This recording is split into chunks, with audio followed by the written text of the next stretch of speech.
தாய் வீடு டிசம்பர் 2024.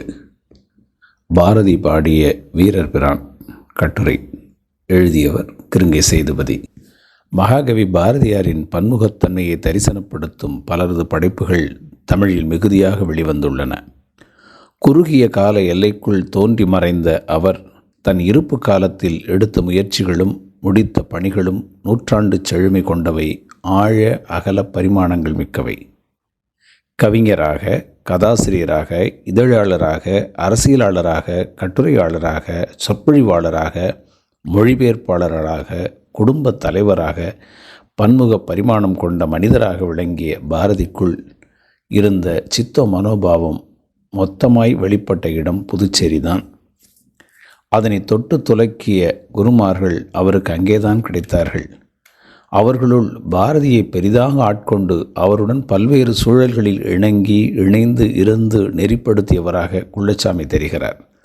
பாரதி 66 கவிதைகளிலும் கட்டுரைகளிலும் கதைகளிலும் பாரதியார் குறிப்பிடப்படுகிற குள்ளச்சாமி குறித்து பாரதி அன்பர்களும் தத்தம் நினைவு பதிவுகளில் குறிப்பிட்டிருக்கின்றனர். குள்ளச்சாமியை அடுத்து பாரதியால் குறிப்பிடப்பெறுகின்ற சித்தர்கள் கோவிந்தசாமியும் யாழ்ப்பாணத்து சாமியும் ஆவர். அவர்களை பாரதிக்கு அறிமுகப்படுத்திய பெருமையை தனதாக்கி கொண்ட குவளையூர் கிருஷ்ணமாச்சாரியார் அவரை குவளைக்கண்ணன் என்று குறிப்பிட்டு அவரது புகழினையும் பாரதி தனது பாரதி 66 நூலில் இசைத்திருக்கிறார். இளவயது முதலே புதுச்சேரி வாசியான குவளையூர் கிருஷ்ணமாச்சாரியார் பாரதியின் வாழ்வில் இன்றியமையாத உறுப்பினரானவர். 1939 செப்டம்பர் முதல் வாரத்தில் சென்னையில் காலமான அவர் படிப்பாளி அல்ல, ஆனால் பாரதியிடம் ஊன்றிப்போன பக்தி கொண்டிருந்தார். அவருக்கு வியக்கத்தக்க ஞாபக சக்தி 1939 இருந்தது. தாம் பாடிய பாடல்களை பிரதியெடுக்கச் செய்து மனப்பாடம் செய்யும்படியும் குவளைக்கண்ணனுக்கு பாரதி கட்டளையிட்டார். கண்ணன் என் சீடன் என்ற பாட்டில் இந்த உண்மை சம்பவத்தை பாரதி பாடியிருக்கிறார். அக்காலத்தில் தாம் மரணம் செய்த பாடல்களை 1939களிலும் 30 ஆண்டுகளுக்கும் பிறகும் பிழையின்றி பாடுவார் குவளை மகாதீரர் என்று வியந்து பாராட்டுவார் பத்மநாபன்.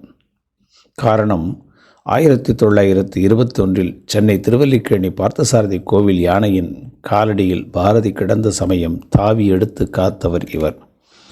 புரட்சி வீரராக புகலிடம் தேடி வந்த பாரதியை மகாகவியாகவும் மகானாகவும் மாற்றிய பெருமை புதுச்சேரிக்கு உண்டென்றால் அதற்கு உற்றொழி உதவி தக்க சீடனாய் அமைந்து நண்பகனாய் சேவகனாய் பண்பிலே தெய்வமாய் மிளிர்ந்தவர் குவளைக்கண்ணன் என்பதனையும் நினைவில் கொள்வது அவசியமாகிறது.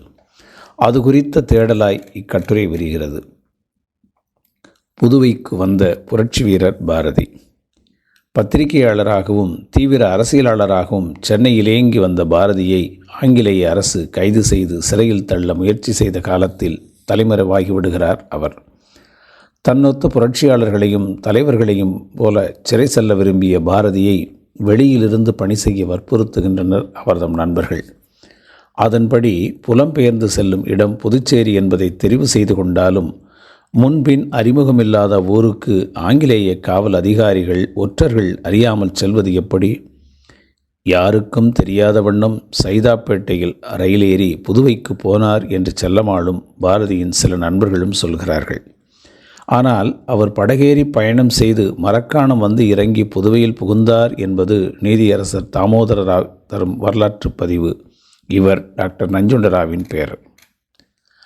படகில் பயணம் செய்து புதுவை வந்த பாரதி நள்ளிரவில் பக்கிங்ஹாம் கால்வாய் வழியாக சரக்கேற்றி வரும் படகின் அடித்தளத்தில் படுத்துக்கொண்டு பயணம் செய்து வந்த பாரதியின் தோற்றம் பக்கிரி போல் இருந்தது. அதற்கு அவர் உடுத்திய பழைய கோட் உதவியது.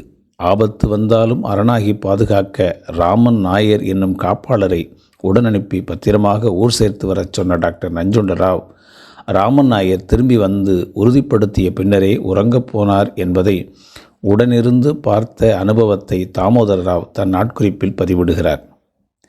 இவ்வாறு ஒரு வழியாக புதுவை வந்து சேர்ந்த பாரதி பெருமாள் கோவில் தெருவில் சிட்டி குப்புசாமி ஐயங்கார் இல்லத்திற்கு சென்று தான் சென்னையிலிருந்து கொண்டு வந்த கடிதத்தை கொடுத்து அறிமுகமாகி அவர் இல்லத்தில் 2 நாட்கள் தங்கியிருக்கிறார். அதற்குள் சென்னையிலிருந்து தப்பிய பாரதி புதுவை சேர்ந்து விட்டார் என்பதை அறிந்த சென்னை காவலர்கள் பாரதி இருப்பிடம் அறிந்து அவருக்கு அடைக்கலம் கொடுத்த ஐயங்காரை பலவிதமாக பயமுறுத்தத் தொடங்குகின்றனர். மெல்லவும் முடியாமல் விழுங்கவும் முடியாமல் தவித்த ஐயங்காருக்கு சங்கடம் தராமல் வெளியேற வழி தேடி பாரதி தவித்த போதுதான் குவளை கிருஷ்ணமாச்சாரியார் பாரதியின் வாழ்வில் வந்து ஒன்றுகிறார். பாரதி குவளைக்கண்ணன் முதற் சந்திப்பு. துணை வேறின்றி புதுவையில் புகுந்த பாரதி பெருமாள் வீதியில் உள்ள ஒரு வீட்டின் திண்ணையில் உட்கார்ந்திருக்கிறார். உடுப்பும் தோற்றமும் அவர் அவ்வூருக்கு அந்நியர் என்பதை உறுதிப்படுத்தி விடுகின்றன. அந்த வீடு குவளை கிருஷ்ணமாச்சாரியாரின் மைத்துனியார் வீடு. குவளை கிருஷ்ணன் தன் மாமனார் வீடு சென்று திரும்புகிற போது அவ்வீட்டின் மேலண்டை பக்கமாக இருக்கும் மைத்துனியார் வீட்டு திண்ணையில் அமர்ந்திருக்கும் இப்புதியவரை யார் என வினவுகிறார். தன் பெயர் எதுவும் சொல்லாமல் தான் சென்னைவாசி என்றும் புதுவைக்கு புதிதாக வந்திருப்பதாகவும் மட்டும் சொல்லியிருக்கிறார் பாரதி. 1908 ஏப்ரல் மாத தொடக்கத்தில் நிகழ்ந்த பாரதியார் உடனான இச்சந்திப்பினை பின்னர் சுமார் 30 ஆண்டுகளுக்கு பிறகு நினைவுகூரும் குவளைகிருஷ்ணன், ஸ்ரீ சுப்பிரமணிய பாரதியாரை நான் மகான் என்று தெரிந்து கொள்ளாமலே முதல் தரிசனம் செய்ய நேர்ந்தது என்று குறிப்பிடுகிறார். அதன் பின்னர் மேற்கண்டவாறு பாரதியுடன் கேட்டு பெற்ற தகவலை அடுத்து சுமார் 1 மணி நேரத்திற்கு குறையாமல் அவர்களது உரையாடல் நின்றிருக்கிறது. சுமார் 30 வருஷங்களுக்கு முன் நடந்த சம்பாஷணைகள் எனக்கு இப்போது ஞாபகத்திற்கு வரவில்லை. சம்பாஷணையின் இடையே, இந்த ஊரில் இந்தியா பத்திரிகையை யார் வரவழைக்கிறார் தெரியுமா என்று அவர் என்னை கேட்டார். எனக்கு தெரிந்த ஒருவர் வரவழைப்பதாக சொன்னேன். அவரை தமக்கு காட்ட முடியுமா என்று கேட்டார். கூட வந்தால் காட்ட முடியும் என்றேன். அவர் உடனே ஆவலுடன் என்னுடன் வந்தார். அப்போது சுந்தரேசையர் வீட்டில் இருக்கிறாரா என்று பார்க்க போனேன். சுந்தரேசையர் ஆஃபீஸிலிருந்து வீட்டிற்கு இன்னும் வரவில்லை என்று அவர் வீட்டில் சொல்ல கேட்டேன். புதுச்சேரியில் மணிலாக்கோட்டை வியாபாரிகளில் ஒருவரான ஸ்ரீ எஸ் குப்புசாமி ஐயர் கிடங்கில் இந்த சுந்தரேச ஐயருக்கு கணக்கு வேலை. நான் சந்தித்த அந்த புதியவரும் நானுமாக மேற்படி கிடங்குக்கு போனோம். கிடங்குக்கு அருகில் வீதியில் அவரை நிறுத்திவிட்டு நான் தனியாக சுந்தரேச ஐயரிடம் போய், ஐயா, தங்களை சென்னையிலிருந்து ஒருவர் பார்க்க வந்திருக்கிறார் என்று சொன்னேன். சுந்தரேச ஐயர், அவர் எங்கே இருக்கிறார் என்று என்னை கேட்டார். தாங்கள் என்னுடன் வெளியே வந்தால் அவரை பார்க்கலாம் என்று சொன்னேன். உடனே அவர் ஆஃபீஸை விட்டு என் பின்னால் வந்தார். நான் சுந்தரேச ஐயருக்கு என்னுடன் வந்தவரை காட்டினதும் இருவரும் தனியாக தூரத்தில் போய் ஏதோ ரகசியமாய் பேசிக்கொண்டிருந்தார்கள். அன்று இரவு நான் அவர்களிடம் உத்தரவு பெற்றுக்கொண்டு வீட்டிற்கு சென்றேன். பிறகு 2-3 தினங்கள் கழித்து சுந்தரேச ஐயரை நான் பார்த்தபோது, எங்கே ஐயா, நான் தங்களிடம் அழைத்து வந்த கணவான் என்று கேட்டதற்கு தன்னுடைய ஆதரவில் ஒரு வீட்டில் அவர் இருப்பதாக சுந்தரேச ஐயர் சொன்னார். எனக்கும் அவருக்கும் சிநேகிதம் ஆரம்பித்து 1 வருஷத்திற்கு பிறகுதான் அவர் ஸ்ரீ சுப்பிரமணிய பாரதியார் என்றறிந்தேன். ஸ்ரீ சுந்தரேச ஐயர் ஆதரவில் புதுவையில் 6 மாதம் அல்லது 1 வருஷம் இருந்தபின் சென்னை சர்க்கார் ஹிம்சையால் நின்று போன இந்தியா பத்திரிகையை புதுவையில் நடத்த அவர் முயன்றார். பிறகுதான் பாரதியாரின் சென்னை நண்பரான ஸ்ரீ ஆச்சாரியார் மூலம் ஏற்பாடுகள் நடைபெற்றன என்று குவளைகிருஷ்ணன் குறிப்பிடுகிறார். இவ்வாறு தனி நபராய் புதுவைக்கு வந்த பாரதியை முதலில் சந்தித்த குவளைக்கண்ணன் பாரதியாரின் குடும்பத்தில் ஒருவராகவே திகழ்ந்த தன்மையை பாரதியின் மனைவி செல்லம்மா பாரதி பின்வருமாறு குறிப்பிடுகிறார். எங்களுடைய வாழ்க்கையில் எத்தனையோ கஷ்டங்கள், நெருக்கடியான சந்தர்ப்பங்கள் ஏற்பட்டதுண்டு. அந்த சமயங்களில் நாங்கள் நம்பிக்கையெல்லாம் இழந்த பிறகும் கூட யாராவது ஒரு நண்பர் சமய சஞ்சீவியாக தோன்றி ஒத்தாசை செய்வது சாதாரணமாக நடந்து வந்தது. அம்மாதிரியே பாரதியார் மேற்கண்ட விதம் பெரிய சங்கடத்துக்குள்ளாய் இருந்தபோது அகஸ்மாத்தமாக குவளை கிருஷ்ணமாச்சாரியார் எங்கிருந்தோ வந்து தோன்றினார். பாரதியாருடன் கலந்து பேசி நிலைமையை தெரிந்து கொண்டார். மற்றொரு நண்பரான சுந்தரேச ஐயரின் வீட்டிற்கு அழைத்துச் சென்றார். வேறு வீட்டிற்கு பாரதியார் குடிபுக சுந்தரேச ஐயரால் ஏற்பாடு செய்யப்பட்டது. இருள் நீங்கிற்று, ஒளி பிரகாசித்தது. இந்த சம்பவத்தைத்தான் கண்ணன் என் சேவகன் என்னும் பாட்டில் எங்கிருந்தோ வந்தான், இடைச்சாதி நான் என்றான் என்று சந்தோஷமாக கூறியிருக்கிறார் பாரதியார் என்று எழுதுகிறாள் செல்லம்மாள் பாரதி. பாரதி பாடிய 66. இப்படி பாரதி வாழ்வில் ஓர் இன்றியமையாத அங்கத்தினராக வந்து ஒன்றிய குவளைகிருஷ்ணனை கண்ணனாகவே கண்டு போற்றிய பாரதியின் உளப்பாங்கை கண்ணன் பாட்டில் குறிப்பாக காணலாம். அந்நூலின் தோற்றத்திற்கும் மேலும் சில பாடல்களின் பிறப்பிற்கும் குவளைக்கண்ணன் ஒரு வகையில் காரணமாக திகழ்கிறார். இளவயது முதலே புதுவையில் வாழ்ந்த குவளைக்கண்ணன் கலவை பள்ளியில் 10 ஆண்டுகள் பயின்றவர். அப்பள்ளி தலைமை ஆசிரியர் உதவியால் இந்தியா இதழை தொடர்ந்து வாசித்து வந்தவர். தனக்கும் பாரதியாருக்கும் இடையிலான அனுபவங்களை அவ்வப்போது எழுதியும் வந்திருக்கிறார். 1938ஆம் ஆண்டு வெளியான தினமணி ஆண்டு மலரில் எனது முதல் சந்திப்பு என்ற தலைப்பின் கீழ் குவளை எழுதுகிறார். ஒரு நாள் பாரதியார், கிருஷ்ணா, இந்த 4000 எத்தனை ஆழ்வார்கள் சேர்ந்து பாடியது என்று கேட்டார். அதற்கு நான் 11 ஆழ்வார்களும் ஆண்டாளும் திருவரங்க தமுதனாரும் சேர்ந்து பாடியது 4000 திவ்ய பிரபந்தம் என்றேன். 12 பேர் சேர்ந்து 4000 பாடினார்களா? நான் ஒருவனே 6000 பாடுகிறேன் பார் என்றார். உடனே நான், உங்கள் ஒருத்தரால் 6000 பாட முடியாது. ஏனெனில் கலிமுற்ற மனிதனுக்கு ஆயுசு குறைவு. கலிமுற்றிய காலத்தில் சிறிய மனிதர்கள் நாம், ஆகையினால் முடியாது என்றேன். நான் இவ்வாறு சொல்வதனால் உங்களுக்கு புத்தி குறைவென்று நான் எண்ணுவதாக நீங்கள் நினைக்கக்கூடாது என்றும் சொன்னேன். நல்லது பார் என்ற அவர் பாரதியார் 6000 என்ற நூல் எழுத ஆரம்பித்தார். இதனிடையில் குடும்ப கவலை, சச்சரவு, வறுமை, வியாதி, முடிவில் மரணம், இவற்றினிடையே 66 பாடல்களே பூர்த்தியாகின. அவர் பாட விரும்பிய 6000 பாடல்களின் சாரமும் அர்த்தமும் 66 பாடல்களில் பொதிந்து கிடப்பதாக அடியேன் அபிப்பிராயம். அவர் காலத்திற்கு பின் இதை அச்சிட்டவர்கள் இந்த நூலுக்கு பாரதி 66 என்று பாடல்களை கணக்கிட்டு பெயரிட்டு அச்சிட்டார்கள் போலும் என்கிறார் குவளைக்கண்ணன். உண்மைதான்.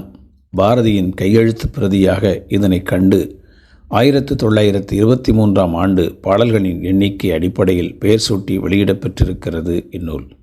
முதற்காண்டம் என்று இப்பகுதியை குறித்த பாரதியார் மேலும் தொடர்ந்து எழுத திட்டமிட்டிருந்தது தெரிய வருகிறது.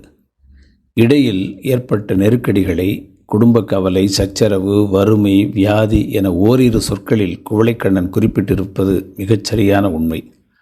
இந்த நூல் எழுதப்பட்ட காலத்தில் நேர்ந்த நெருக்கடிகள், சோதனைகள், அவற்றிற்கிடையே பாரதியார் தனக்குத்தானே விரித்து கொண்ட மௌன விரதம், பயன்படுத்த தொடங்கிய லாகிரி பொருட்கள் முதலியவற்றை முன்னர் வெளிவந்த மகாகவி பாரதியும் மகான் குள்ளச்சாமியும் குறித்த கட்டுரைகளில் விரிவாக சொல்லப்பட்டிருக்கின்றன.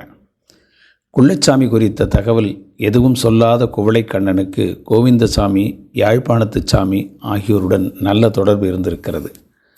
பாரதியின் வாழ்வில் இம்மகான்களை கொண்டு வந்து இணைத்த பெருமையும் குவளைக்கண்ணனையே சாருகிறது. அது கருதியே குருக்கள் ஸ்துதி என்று குள்ளச்சாமி புகழ்பாடிய பாரதி பின்னர் கோவிந்த சுவாமி, யாழ்ப்பாணத்து சுவாமி ஆகியோரின் புகழ்பாடி குவளைக்கண்ணனின் புகழினையும் இத்துடன் இணைத்து பாடுகிறார். பாரதி பாடிய குவளைக்கண்ணன் புகழ். பார்மேல் கனத்த புகழ் குவளையூர் கண்ணன் என்பான், பார்ப்பார குலத்தினிலே பிறந்தான், கண்ணன் பறையறையும் மரவரையும் நிகராக் கொண்டான், தீர்ப்பான சுருதி வழி தன்னில் சேர்ந்தான், சிவனடியார் இவன் மீது கருணை கொண்டார், மகத்தான முனிவரெல்லாம் கண்ணன் தோழர், வானவர் எல்லாம் கண்ணன் அடியாராவார், மிகத்தானும் உயர்ந்த துணி உடைய நெஞ்சின் வீரர்பிரான் குவளையூர் கண்ணன் என்பான் என்று குவளைக்கண்ணனை அடையாளப்படுத்துகிறார் பாரதி. முற்றுப்பெறாத இந்நூலில் இன்னும் என்னென்னவெல்லாம் பாரதி பாட நினைத்திருந்தாரோ நாம் அறியோம். அப்பாடல்கள் வளர்ந்திருந்தால் அவற்றில் குவளைக்கண்ணன் குறித்தும் கூடுதலான தகவல்கள் இருந்திருக்கலாம். அதன் வழி மேலும் பல அரிய அனுபவங்கள் அவற்றில் பதிவாகி இருக்கலாம். ஆனால் வரலாற்றிற்குத்தான் இந்த ஆனாலுக்கு இடமில்லையே. ஆனாலும் தேடுதலை விட முடியுமா என்ன? தேட விரியும் செய்திகளின் ஊடாக பாரதியின் சித்தர் திருத்தோற்றம் மேலும் துலக்கமாகும் அல்லவா? அதற்கு குவளைக்கண்ணன் பாத்திரம் இன்றியமையாததாகிறது.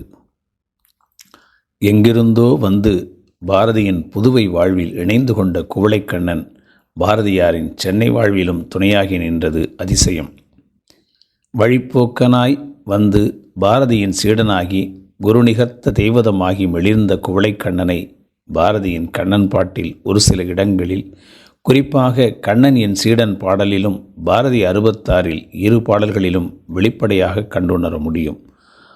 பத்மநாபனின் சித்திர பாரதியில் முகம் காட்டும் குவளைக்கண்ணனின் அகத்தை பாரதியின் பாடல்களே சிறப்பாக சித்திரப்படுத்துகின்றன. அவ்வாறே பாரதியிடம் துலங்குகிற மகா மேதைத்துவத்தை தனது கட்டுரைகளில், பேட்டிகளில் ஆங்காங்கே குவளைக்கண்ணனும் சொல்லிச் செல்கிறார்.